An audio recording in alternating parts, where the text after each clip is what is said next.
Alexander-Walker for three, yes!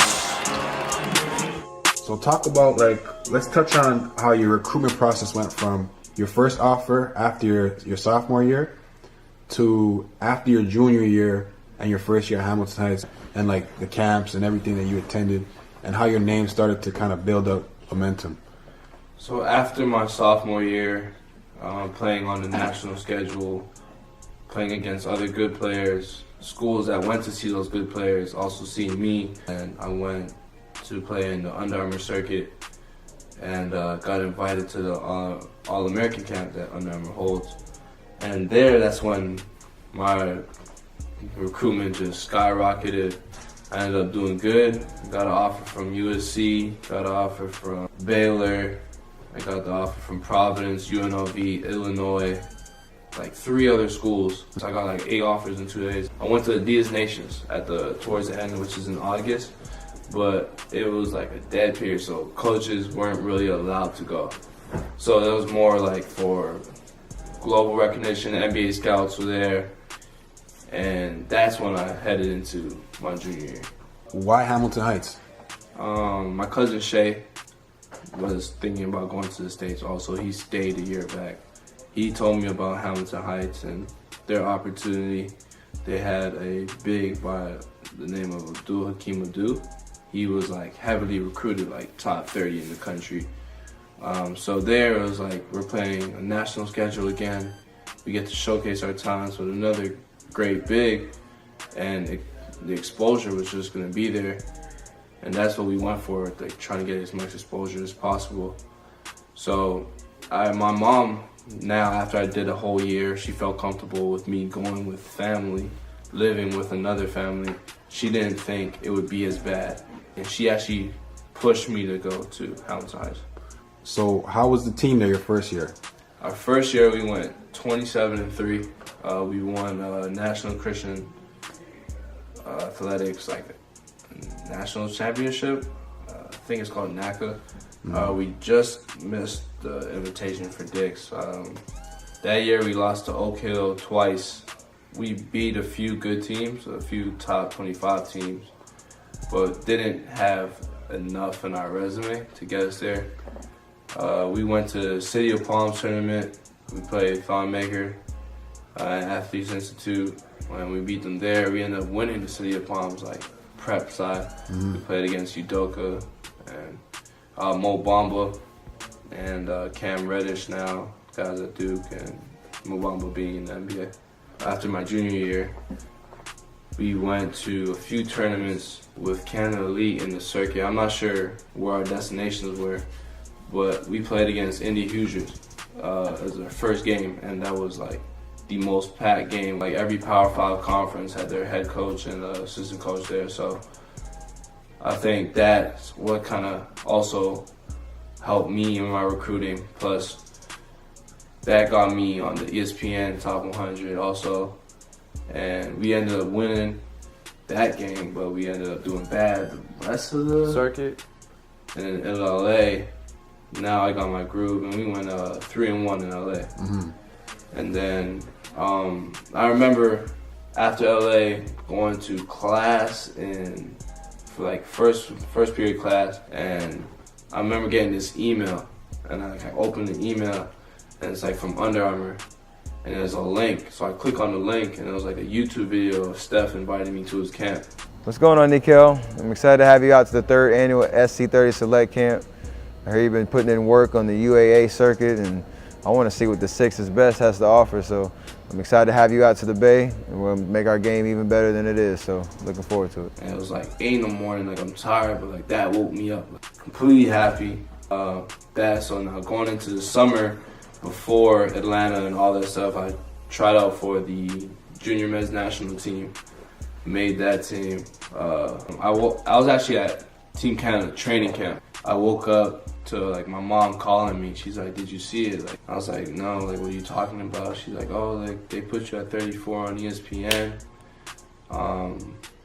So I was like, "Oh, really? For real?" And then I got a bunch of Twitter notifications, And then like I slowly started to see I was accomplishing everything I wanted to do. All that hard work wasn't going to waste, and like I was actually becoming what I wanted to become. Right. So that team was actually really good. And then we went to FIBA Americas. I led that in scoring. We came second. The whole tournament, right? Yeah, I led the whole tournament in scoring. We came second. And then it was time for me to go to Steph camp, so I went to Steph camp. Had fun, learned a lot there. Actually got to like interact with Steph, like, and see how he is off the court. He talked to us about how to be a pro, the main things we need to know, to learn the game more than what you do on the court. We did film sessions. That was like the first time at a camp that I've ever learned like how to watch film, how to look for certain things when you're watching yourself play. And then from Team Canada and the Steph camp, I went to the Under Armour All-American camp again. I led that whole thing in scoring with a 20 a game. And at this time, like I was already committed to Virginia Tech. So my recruitment pretty much finished. Not much was like being talked about, but I was still moving up nationally in my rankings. Right. And I went to Adidas Nations with Team Canada again. We ended up being first in our pool, then making it to the TV game in the championship against Team USA. I believe I had like 17-5 that game. We were up going into the half, but then they were like loaded. They had like Trayvon Duval, Wendell Carter, PJ Washington, Hamidou Diallo,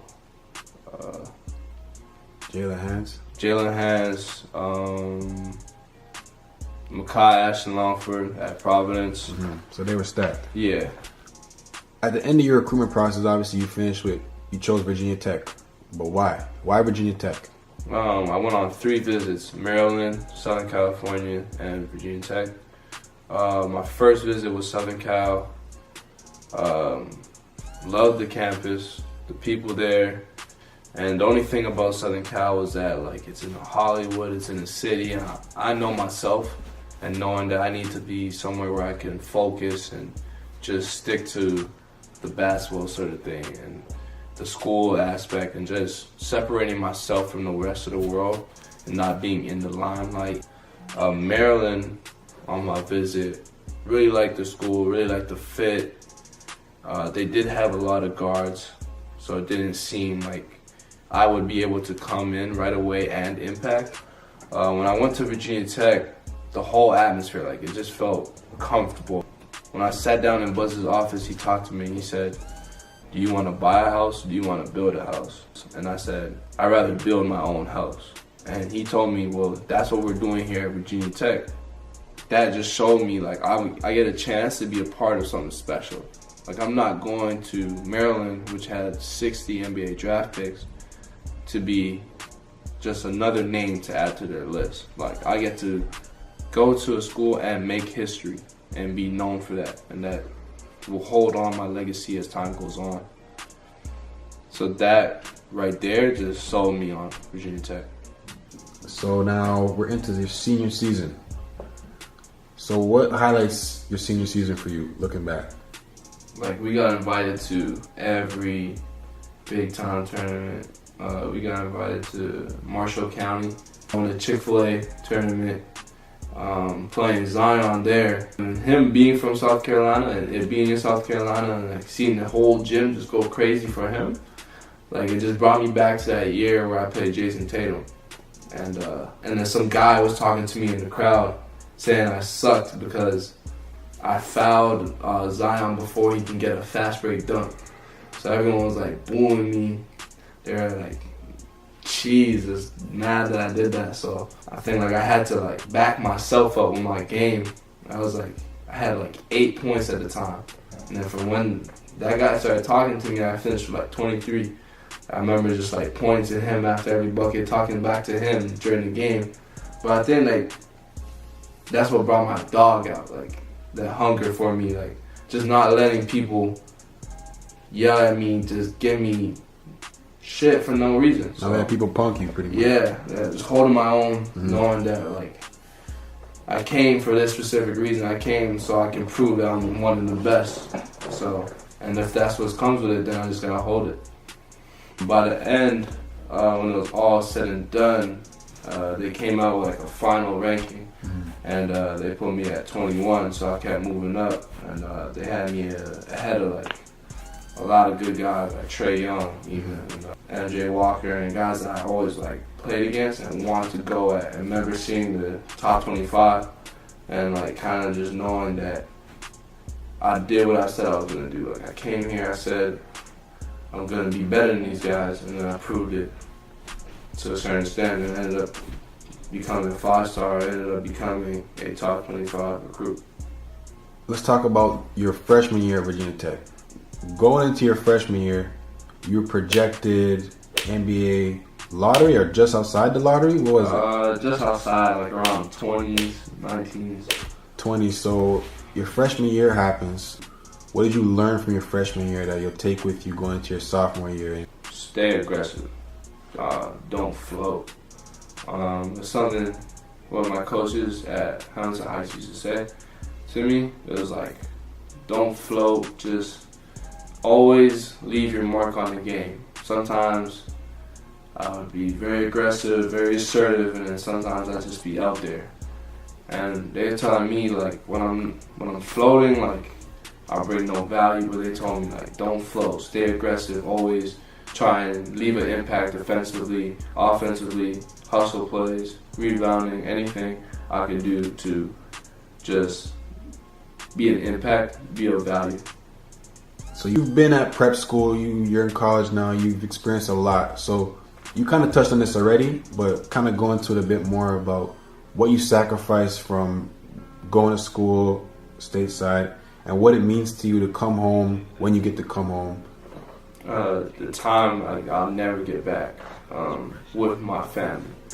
Like I was really close with my mom and like my friends at Vaughn. And there's a lot of memories, a lot of things that I had to miss out on. Like a lot of stories that I come back to that are like completely funny, but like wishing you were there, and like a lot of moments, like small things that you would enjoy with them that you really can't. Even as far as like food goes, missing certain foods and like your mom's cooking and all that. And like just coming home now, it's like I appreciate my family more, and it's giving me more incentive to come back and get time off to just not focus on working out or not focus on basketball, just to enjoy my time and laugh and just be with family and friends, and then that little boost I need, that little refreshment to go back and have more incentive and more hunger. So what's something that you have to do every time you come home? I have to get oxed up. Have to get some, have to get some type of Jamaican food, because out there it's like scarce. Burgers and fries. That's it. Maybe chicken wings, nothing else. But no cooked food. None of that. Like not even remotely close. And lastly, like looking forward, I know you set a lot of goals for yourself and you have big dreams and stuff. So where do you see yourself in 5 years? A 5-year plan for yourself? 5 years. I see myself playing in the NBA, hopefully in a team that really wants me with a starting role, and just taking care of my family, maybe a kid, a wife, probably like 3 dogs or something. Family man, 5 years. All right, Nickeil Alexander-Walker, thanks for doing this, man. All the best. We'll keep following you. Thank you.